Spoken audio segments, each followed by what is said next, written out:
جو بدبو میں رہتا ہے حافظہ اس کا کمزور ہو جاتا ہے، ذہن اس کا کمزور ہو جاتا ہے۔ جو برش نہیں کرتا، جس کے منہ سے بدبو آتی ہے، وہ انسان اہل بیت سے دور رہ جاتا ہے، کیونکہ یہ زبان ہے جو یا علی کہے گی، یہ زبان ہے جو قرآن پڑھے گی۔ تو ظاہری کثافتوں کو جب تک پاک نہیں کرو گے، باطنی طہارت تک کبھی بھی نہیں پہنچ پاؤ۔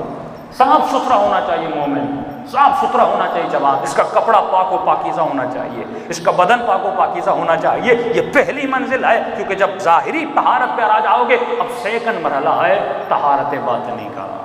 کپڑے پاک کر لیے، جسم پاک کر لیا، اب دوسرا مرحلہ ہے باطن کی طہارت۔ اس کی ابتدا معصوم فرماتے ہیں یہ آپ کے ساتھ اوپر سے شروع کریں۔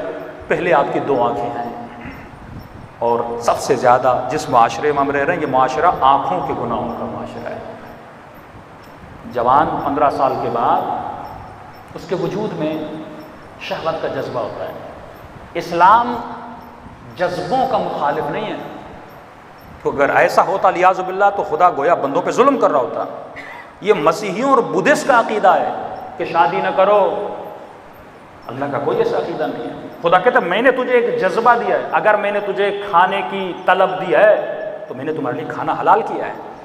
اگر میرے تیرے اندر شہوت کی طلب رکھی ہے تو میں نے شہوت کو پورا کرنے کے لیے اسلامی طریقہ بھی رکھا ہے۔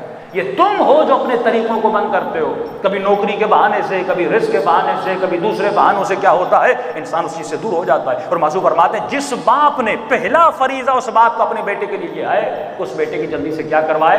شادی کروائے۔ اور اگر یہ شادی نہیں کرتا، 80% یا مور دین 80% لوگ شادی کے بعد گناہ سے کیا ہو جاتے ہیں؟ بچ جاتے ہیں۔ یہاں تک فرماتا نماز دگنی ہو جاتی ہے، ثواب دگنا ہو جاتا ہے۔ کیوں؟ کیونکہ اگر ذہن میں شہوت نہیں ہوگی، اب جب یہ مصلی عبادت پہ کھڑا ہو جائے گا، اس کا ذہن ریلیکس ہوگا۔ یہ انسان خود پہ ظلم کرتا ہے۔ مجھے یہ تو برداشت ہے میرا بچہ یونیورسٹی میں جائے، کسی نامحرم سے تعلق بنائے، اس پہ میں اسے منع نہیں کرتا۔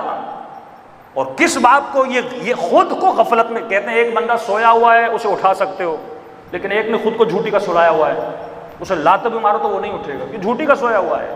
اگر تم خود کو سلاتے رہو گے کہ نہیں میرا بچہ گمراہ نہیں ہوگا، یونیورسٹی میں بھی جائے گا، نہیں میرا بچہ گمراہ نہیں ہوگا، تو تمہارے بچے کی زندگی تباہ ہو جائے گی۔ مختلف بیماریوں میں بچے مبتلا ہو جاتے ہیں۔ ایک زنا کا گناہ ایڈز زنا سے ہوتی ہے۔ یہ جتنے گناہ، جسمانی بیماریاں، وائرسز انسان کو لگتی، کس سے لگتے ہیں؟ اسی بیماری سے لگتے ہیں۔ پوری زندگی تباہ ہو جاتی ہے۔ کراچی کے SIT میں جا کر دیکھ لیجئے، جوان بچے، مالدار بچیاں، کروڑ پتی باپ ہے، لیکن بچی کو بیماری لگ گئی ہے صرف اس ایک گناہ کی وجہ سے۔ تو اسلام جب تجھے گناہ سے روکتا ہے، وہ تمہارے جسم کی شفا چاہتا ہے، وہ تمہارے جسم کو دوام دینا چاہتا ہے۔ تو معصوم فرماتے ہیں اگر باپ نے اس بیٹے کی شادی نہیں کروائی تو وہ جتنے گناہ کرے گا کس کے کاندھے پر ہے؟ اس باپ کے کاندھے پر ہے۔ اور یہ تصور کس نے دیا؟ یہ ویسٹرن تصور ہے نا، کہ مولانا شادی کروائیں گے، اب تو کماتا نہیں ہے۔ تو میں نے کہا اگر تیرے پاس اللہ نے تجھے بچے دیے ہیں، مثلا 3 بچے دیے ہیں، ایک بیٹا 2 بیٹیاں، اگر خدا 4 دیتا تو کیا تم اسے نہیں کھلاتے؟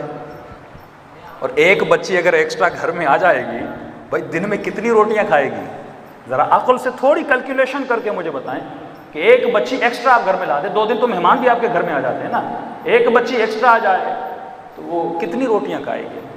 بہت موٹی ہو تو دن میں 10 روٹیاں کھا لے گی، لیکن حد استطاعت یہ کہ انسان دن میں 4 روٹیاں کھاتا ہے، 5 روٹیاں کھا لیتا ہے۔ وہی سالن جو گھر میں پک رہا ہے، ایکسٹرا 300 گرام 400 گرام تم آٹا گھر میں بنا لو، بچی کھا لے گی۔ مشکلات ہم نے خود بنائی ہیں۔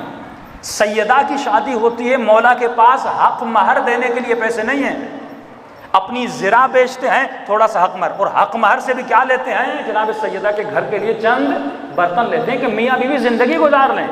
یہ بیوی گھر میں آتی ہے، اس شوہر کو اس بیوی کا سامان نہیں چاہیے، سونا نہیں چاہیے، جو اس کی ضرورت ہے وہ خاتون ہے، وہ تو پوری ہو جاتی ہے۔ تو اگر ہم خود مشکلات میں پڑ رہے ہیں، ہم نے خود یہ روڑے اٹکائے ہوئے ہیں۔